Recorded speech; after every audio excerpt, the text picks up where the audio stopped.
في القلب مشاعر أخفيها قد أشرقت الشمس عليها عن خطط لم أعبأ فيها ستكون بأيامي فرقا فحياتي قبل الحلقات تيه بضياع بشتاتي من دون نعيم الآيات نرتاد لنحفظها الحلقا في القلب مشاعر أخفيها قد. Bismillah, Assalamualaikum warahmatullahi wabarakatuh. Kemarin saya kedatangan klien, yang mana kliennya ini mengeluhkan tentang hubungan antara kakak dan juga orang tua yang kurang harmonis. Dan ini ternyata berdampak kepada sang kakak itu sampai menikah lebih dari 3 kali, dan ini pernikahannya yang keempat. Ketika saya ketemu dengan ibunya,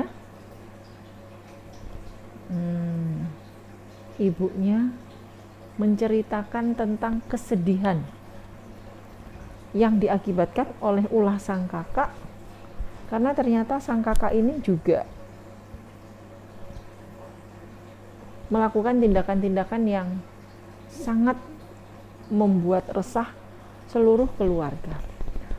Dalam keadaan ekonomi yang terhimpit, mengalami kesulitan ekonomi, sang kakak justru memakai uang untuk biaya pendidikan adiknya sekolah, terus kemudian menggadaikan motor yang uangnya dipakai untuk tidak tahu kemana.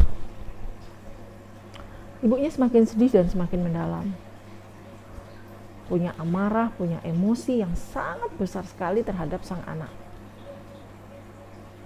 Dan ketika saya tanya, sejak kapan putri ibu yang pertama ini memiliki sifat yang begitu buruk terhadap anggota keluarga?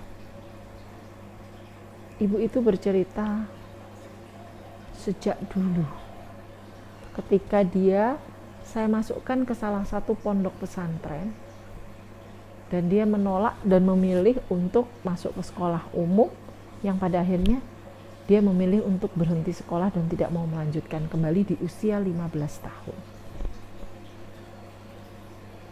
Dan akhirnya sang ibu mulai mencarikan tempat yang sekiranya membuat anak ini menjadi lebih produktif di usia 15 tahun, dan pilihan ibu jatuh pada bisnis kecantikan, yaitu salon.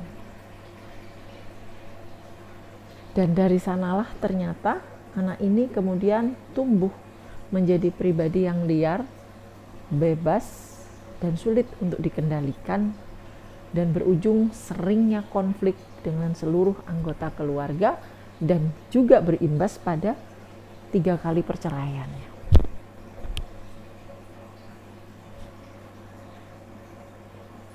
Dengan hati-hati saya mencoba ngobrol dan memberikan beberapa pertanyaan, dan akhirnya saya menemukan satu pertanyaan yang dijawab oleh beliau ini membuat saya langsung istighfar, dan saya merasakan satu sakit yang sangat dalam sekali ketika ibu itu menyampaikan bahwa dulu ada satu peristiwa kecil yang pernah terjadi di saat usia anak ini sekitar 9 atau 10 tahun. Karena sang anak kecil ini suka sekali main di sungai, berenang, terus kemudian suka jalan ke sana kemari, sehingga membuat ibu ini merasa tidak nyaman dengan karakter anaknya. Hingga di suatu sore, ibu ini memanggil anaknya untuk segera pulang dari mandi di sungai. Namun anak ini tidak mengindahkan panggilan ibunya. Ibunya yang pada saat itu sedang dalam kondisi sangat tertekan dan membutuhkan bantuan di rumah. Beliau meradang karenanya tidak segera datang. Akhirnya dengan teriak-teriak beliau meminta anaknya untuk segera naik kembali ke rumah, dan anak ini naik ke rumah. Namun apa yang terjadi? benar-benar di luar logika saya. Bahkan saya sempat menitikkan air mata ketika mendengar beliau berucap bahwa dengan marah dan meradang sang ibu mengambil air bekas najis, celana yang ada najis adiknya, tempat kencing adiknya itu diambil dan mulai digosokkan ke wajah sang anak perempuan yang baru selesai mandi, yang baru bersenang-senang dengan teman-temannya. Ibunya marah besar, terus kemudian celana yang penuh dengan najis itu digosokkan ke wajahnya, sambil ibu tuh marah luar biasa dengan mengeluarkan kata-kata yang tidak karu-karuan. Di awal ibu ini menyampaikannya dengan datar, seakan-akan tidak ada sesuatu yang salah dengan apa yang beliau lakukan, karena beliau menyampaikan bahwa pada saat itu beliau sedang marah besar. Seakan saya tidak percaya menatap wajah ibu ini. Namun ketika saya kemudian bertanya, "Ibu, bagaimana bila seandainya suami ibu di rumah memanggil ibu karena orang tua ibu yang sedang sakit kencing di atas kasur, sementara suami ibu sedang sangat repot dengan pekerjaannya, terus ibu sedang asik ngobrol dengan tetangga di sebelah, tapi yang diobrolkan ini masih hal yang positif, cerita tentang pengajian dan segala macam. Tapi ibu tidak mengindahkan panggilan suami yang berulang-ulang memanggil untuk segera pulang karena mamanya teriak-teriak ingin minta diganti.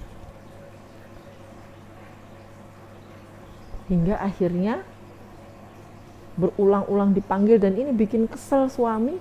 Akhirnya ibu datang. Namun di saat ibu datang, tiba-tiba suami ibu itu memegang kain tapih yang berisi air kencingnya ibunya ibu.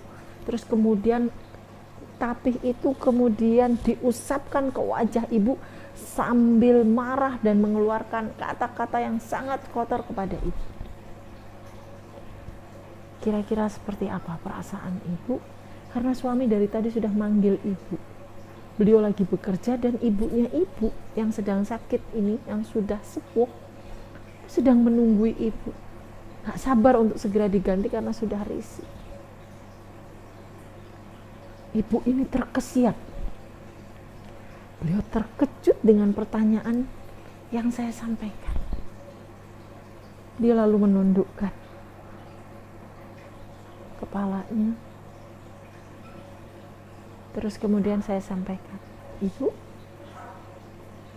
seperti itu kira-kira yang dirasakan putrinya ibu ketika mendapat perlakuan ibu." Ibu tuh semakin dalam menunduk. Dan Allah serta malaikat menyaksikan apa yang ibu lakukan terhadap putrinya ibu. Beliau menunduk semakin dalam.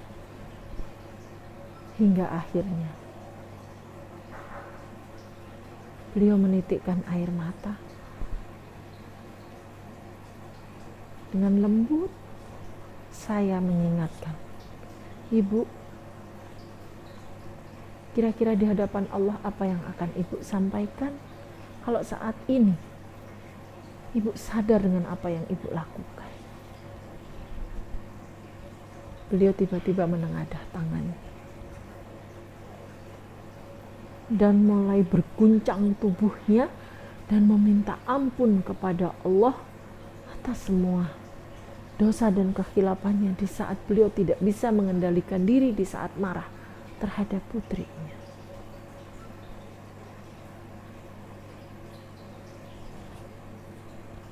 Karena itu kita sebagai orang tua sangat penting untuk satu, mengendalikan diri di saat marah, berhati-hati dengan ucapan yang kita lakukan, berhati-hati dengan sikap dan tindakan yang kita lakukan, karena hal itu akan berdampak besar dengan kehidupan anak kita di masa yang akan datang, karena kesalahan kita orang tua akan mengundang keburukan dan dosa yang mana itu akan mendatangkan keburukan dalam kehidupan kita sendiri di masa yang akan datang sebagai orang tua, dan bisa jadi berdampak pada anak-anak kita.